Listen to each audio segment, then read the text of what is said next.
영주권 신청에 어려움을 겪던 분들에게 큰 기회가 되었습니다.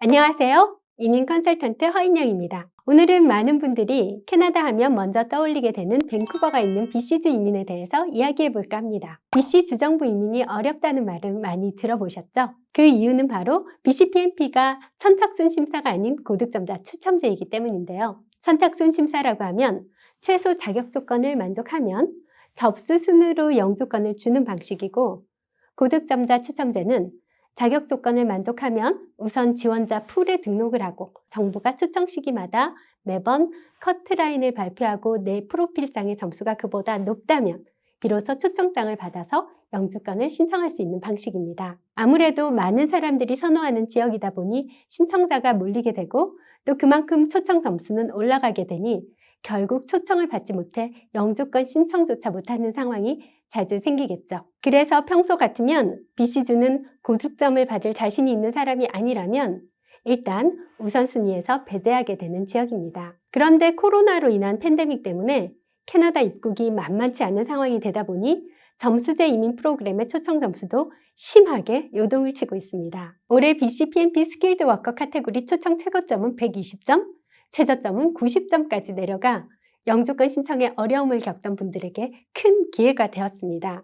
그럼 BC PNP 프로그램의 대표적인 카테고리 몇 가지의 내용과 장단점에 대해서 살펴볼까요? 일반 BC PNP는 크게 Skills Immigration, BC PNP Tech, EBC로 나뉩니다. 이 중에서 International Postgraduate 카테고리를 뺀 나머지 모든 카테고리에서 고용주의 정규직 잡오퍼가 요구됩니다. BC나 온타리오에서는 아무 고용주에게서 잡오퍼를 받으면 안 되는데요. 잡오퍼를 받기 전에 고용주가 내 영주권을 지원해줄 자격 조건을 만족하는지, 잡오퍼가 영주권 신청에 적합한지를 먼저 확인해야 합니다. 영주권을 지원할 수 있는 고용주의 자격 조건은 BC주에서 1년 이상 운영한 법인이나 파트너십 혹은 비영리 기관이어야 합니다.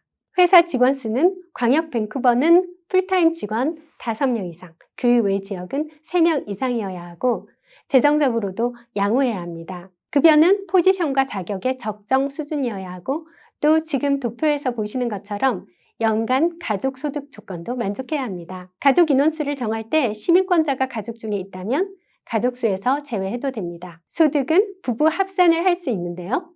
BC주 소득이어야 하고 세전 기본소득만 인정되고 해외소득이나 보너스, 커미션, 팁, 오버타임 등은 인정이 되지 않습니다. BC PNP 점수 항목들은 연봉, 학력, 경력, 언어 능력이 있고요. 필요 직업군에 속하거나 외곽 지역인 경우에 추가 점수를 받을 수도 있습니다. 익스프레스 엔트리와 비교하면 상당히 다른 요소들이 있는 것 눈치채셨나요? 일단 나이 상관없죠?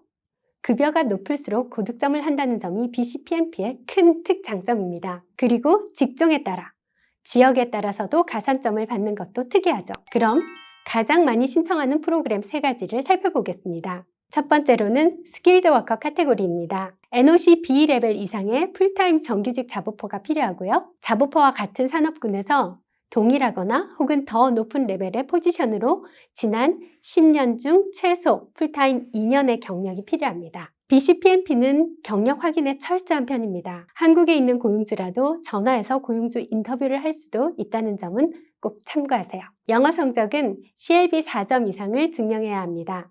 단 NOC 레벨 OA 레벨의 포지션은 영어 점수가 필수적으로 요구되지는 않습니다. 하지만 심사 중에 요청을 받을 가능성도 있으니 미리미리 준비해 두시는 것이 좋겠습니다. 캐나다에서 2년제 이상의 학교를 졸업해야 하고요.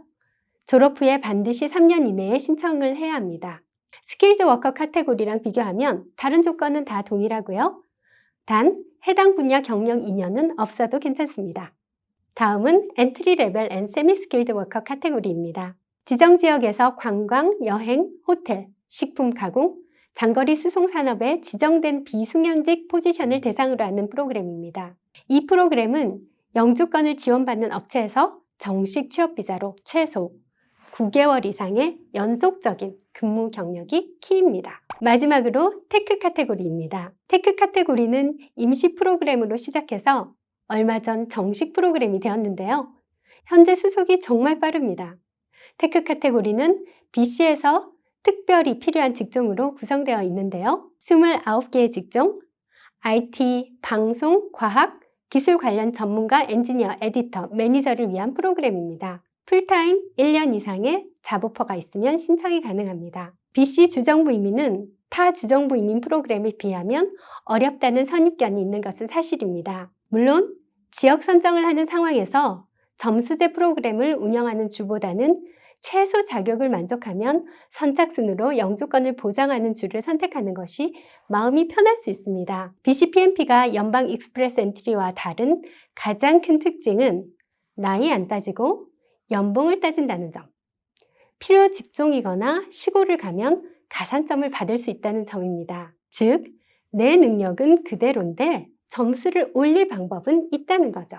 따라서 나이가 많고 영어가 기초 수준이라도 외곽 지역에서 연봉이 높은 직업군에서 잡 오퍼를 받는다면 수월하게 초청장을 받을 가능성이 있습니다. 하지만 현실은 많은 분들이 저임금의 서비스직을 하는 경우가 많다 보니 영주권에 어려움을 겪고 타주로 이주를 하기도 합니다. 캐나다 이민은 이렇다 저렇다고 단정을 지을 수가 없습니다.